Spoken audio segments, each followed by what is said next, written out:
We've got the drone up in the air. We're checking out Tract 4 at the Tracts at White River. That road you see, that's Lock 3 Road, I should say. That's the county road that runs throughout. The truck is moving a little bit. It's probably headed toward about the center of the road frontage. That's often what we'll try to do when we're setting up for a video. And it looks like the drone is just kind of sneaking up on the truck there. So the county road, and I've got a topo map on the desk here as we look at this. The county road goes through about the middle of the property, and we'll do a full flyover, I'm sure. But as you go south from the county road, it stays basically level. You have a wet weather creek bed, which I believe is Rowlett Creek, and then from there it starts to rise up as you continue to the south. If you go north from the county road, it starts to rise up almost immediately, and it rises up steeply, levels off at the north side. The big bonus on this one is there's already a road up to the north side. There's an easement road, existing road that's been there 100 years. On tracks, I think it's 1, 2, 3, 4, and then 5. So you do have access to the north side on that existing road, which is pretty fantastic. And in looking at the topo map, there's some pretty good level area on that north side on Tract 4.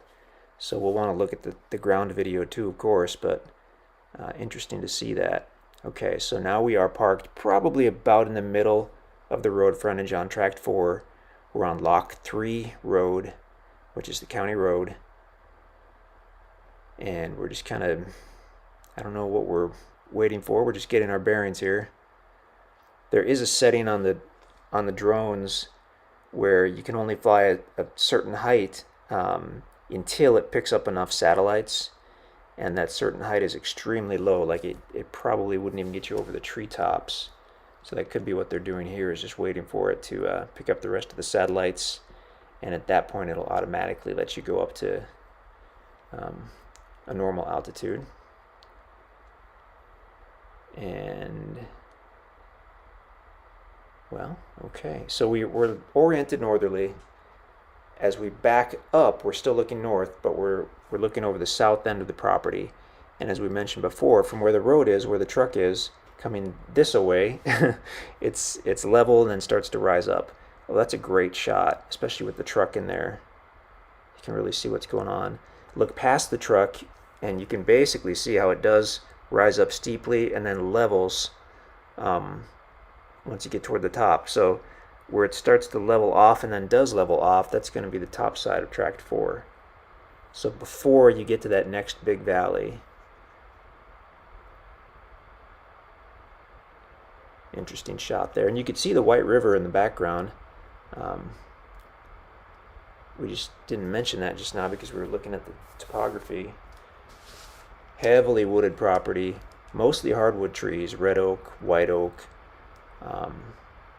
hickory trees. We've seen walnut trees out here. We've seen just a few pine trees, and we have seen some cedar trees. So I mean, you've got a mixture. We've seen big mature trees, we've seen young trees, we've seen everything in between. Good mixture of timber on the property. Okay, so there's the truck. And if you were looking at the map, maybe we can splice one in here, I'm not sure. You'd see that that county road does cross over just about the middle of the property, as we mentioned earlier. And now going northerly from there, it looks like it's already risen up. So that part almost right below us where it's leveling off is going to be the north side of Tract 4. There's a look at the White River. Off in the distance, that bluff you can see a couple miles away, that's called Penter's Bluff. Fairly well-known limestone outcropping. Penter's Mine was up there. There was some mining in this area in the 1800s and early 1900s.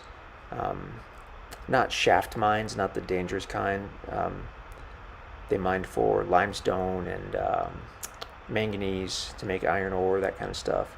So Penter's Mine was right by Penter's Bluff, and they discovered a huge cave there, just an eighth of a mile east of the bluff, I believe. So this area is definitely suitable for caves. with the topography on Tract 4, with the way it rises up steeply, and having that creek bed, the wet weather creek, that Rowlett Creek or whatever it's called, going across the property, puts you in a good position if you wanted to search for perhaps some type of cave or some type of spring on the property. Having that creek bed is one of the number one things you would want. The creek bed in the valley, and essentially where the county road comes through, this whole area is a valley. I think it's called Rowlett Hollow, actually. And that's going to be, I believe we're trying to locate the road that goes up to the north side of Tract 4, if I'm not mistaken. Unless we're back at Lock 3 Road, but I don't think so. I think we're checking out, very possibly we're right on the north side of Tract 4 right now. And again, the topo map shows that the north side is potentially going to have some really nice level sites for building or camping or whatnot. It's likely to be heavily wooded, so you might have to do a little work to create your site, but that can be pretty fun, honestly. Once the property's been paid for in full, you can do as you please with the timber as far as cutting, removing, selling the timber on the property. Until then, you're going to need written permission to cut or remove or disturb any timber with the stump diameter greater than 8 inches when measured at the ground level. And we do work with people on that.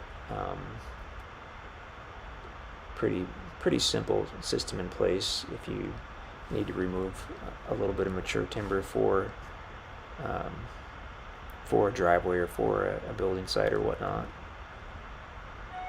Okay, and there's the red truck again. So we're back at Lock 3 Road, right in the middle of the property, and we're facing north, oriented north. The truck is facing east. Even in this photo, you can see a dozen different species of trees out there. That's pretty cool. What a neat property. Definitely check out the other videos. Oh, we almost hit a tree right there. That can happen. That can definitely happen. Now I bet we're trying to carefully not hit that tree. That's the thing about drones, is if you even just nick one of those branches, it throws all the sensors off. It can push you into another branch because it's trying to get away from that first branch automatically, and that's how you get a crash. Ooh, I thought we were crashing for a moment there. Okay, Tract 4, 10 acres in size. That's Lock 3 Road right there. So we're in about the middle of the property. Oh wow, we're landing, okay. Well, there you have it, Tract 4 at the Tracts at White River. If you have any questions, just let us know.